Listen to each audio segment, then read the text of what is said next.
bagaimana surah Nabi daripada bumi Mekah, Nabi dihina, Nabi tidak dapat satu sambutan yang sangat baik, dan Nabi tidak dapat satu layanan yang selayaknya untuk Nabi SAW. Malah Nabi dicecer, Nabi diciderakan, Nabi diperlakukan sangatlah hina di bumi Mekah. Lalu Nabi berdoa kepada Allah supaya Allah sediakan satu tempat untuk Nabi berdakwah dengan tenang, berdakwah dengan sebaiknya. 10 tahun selepas itu baru Allah kabulkan doa Nabi, yang mana Allah datangkan dalam mimpi Nabi satu tempat yang subur dengan tumbuh-tumbuhan. Lalu Nabi fikir, sebab ketika itu di Timur Tengah ada beberapa negara yang subur dengan tumbuh-tumbuhan, antaranya Taif, antaranya bumi Madinah dan sebagainya. Maka Nabi fikir, negara apakah yang Allah maksudkan? Maka di antara negara-negara yang dekat dengan bumi Mekah adalah bumi Taif. Maka pada satu hari Nabi nak pergi ke bumi Taif semata-mata untuk berdakwah, mengajak manusia di bumi Taif kembali kepada Allah Subhanahu Wa Taala. Lalu ketika itulah Nabi bersiap, Nabi bawa seorang pembantu Nabi, sahabat Nabi, anak angkat Nabi SAW yang bernama Zaid ibn Harithah.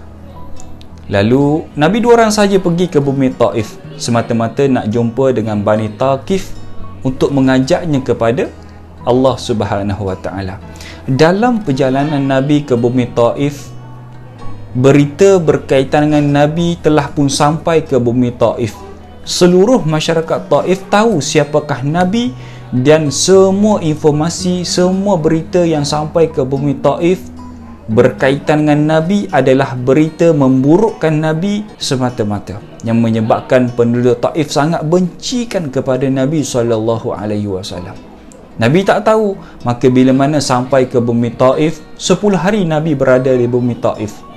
Sampai saja ke bumi Taif, hari pertama Nabi telah pun mula berdakwah, mengajak manusia kepada Allah Subhanahu Wa Taala. Tapi sambutan yang Nabi dapat sangatlah mengecewakan Nabi. Nabi tak sangka yang sambutan yang sangat teruk yang diberikan oleh penduduk Taif kepada Nabi, dan sambutan itu tak selayaknya diberikan kepada Nabi SAW. Hari pertama Nabi berdakwah tidak diterima, hari kedua tidak diterima.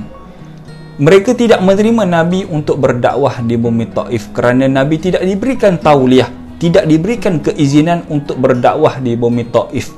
Ketika itulah bila mana sampai hari ke-10, mereka sangat benci dengan dakwah Nabi. Mereka tidak beri tauliah kepada Nabi.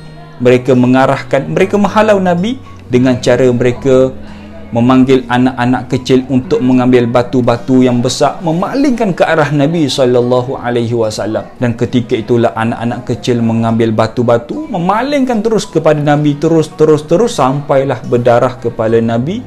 Dan diriwayatkan beberapa hadis Nabi sehinggakan kasut yang Nabi pakai penuh dengan darah Nabi SAW. Lalu mereka kata kepada Nabi, keluarlah kamu wahai Muhammad daripada tempat ini, kamu tidak diterima di tempat ini, kamu tidak diberikan tauliah untuk berada di tempat ini wahai Muhammad, maka keluarlah kamu wahai Muhammad. Ketika itulah Jibril datang kepada Nabi, wahai Muhammad, izinkan aku untuk mengarahkan malaikat yang menjaga gunung untuk menghempakkan gunung kepada penduduk Taif supaya mereka mati ketika itu juga wahai Muhammad. Apa jawab Nabi? Jawapan Nabi adalah, aku menolak tawaran kamu wahai Jibril. Aku menolak tawaran kamu wahai Jibril. Aku berdoa kepada Allah supaya daripada tulang sulbi mereka akan datang lahirnya manusia yang beriman kepada Allah Subhanahu Wa Taala. Lalu Nabi pun beredar daripada bumi Taif dalam keadaan yang penuh kesedihan. Di bumi Mekah menolak Nabi, di Taif pun menolak Nabi. Nabi keluar daripada bumi Taif bersama Zaid ibn Harithah dalam keadaan kesedihan. Diam, tak bercakap dengan Zaid ibn Harithah.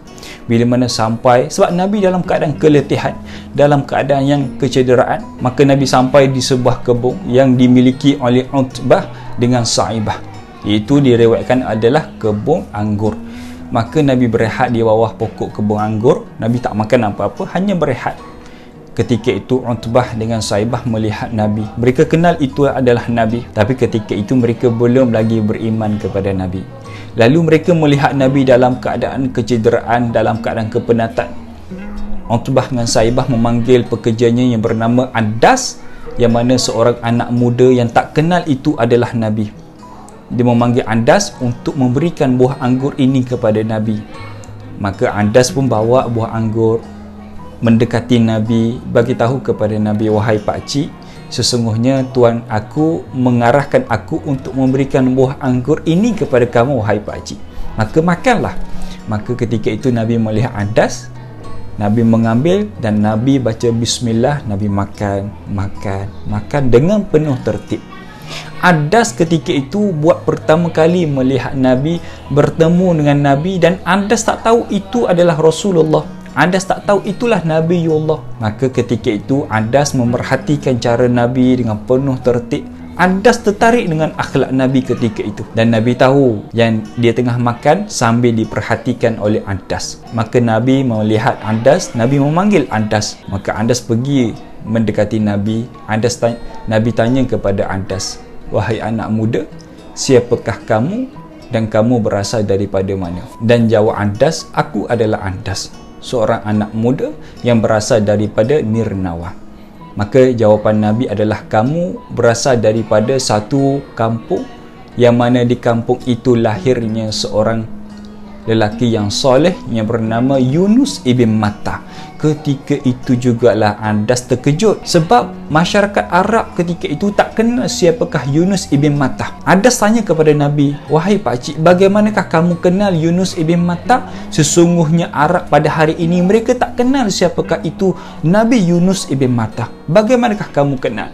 Maka jawapan Nabi, wahai Andas, sesungguhnya Yunus ibn Matta adalah saudara aku. Risalah yang dibawa oleh Yunus ibn Matta itu sama dengan risalah yang aku bawa.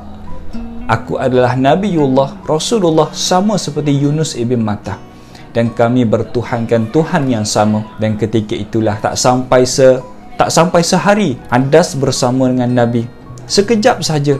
Dalam tempoh yang sekejap itulah Andas tertarik dengan cara Nabi, terus beriman kepada Nabi SAW. Dekat sini kita tengok bagaimana Allah nak menunjukkan kepada Nabi, nak tunjukkan kepada kita juga bagaimana Nabi di bumi Mekah orang tak nak terima Nabi. Maka Nabi pergi ke bumi Taif dengan mengharap ada yang nak menerima Nabi. Tapi sama juga, manusia tak nak terima Nabi di bumi Taif. Nabi sedih. Tapi Allah datangkan satu orang anak muda yang bertemu dengan Nabi dengan sangat sekejap, terus beriman kepada Nabi dan beriman kepada Allah Subhanahu Wa Taala. Lalu Nabi pun kembali ke bumi Mekah, disambut dengan masyarakat Mekah, tapi disambut dengan penuh kehinaan, disambut dengan penuh kecercaan. Itulah layanan mereka kepada Nabi SAW.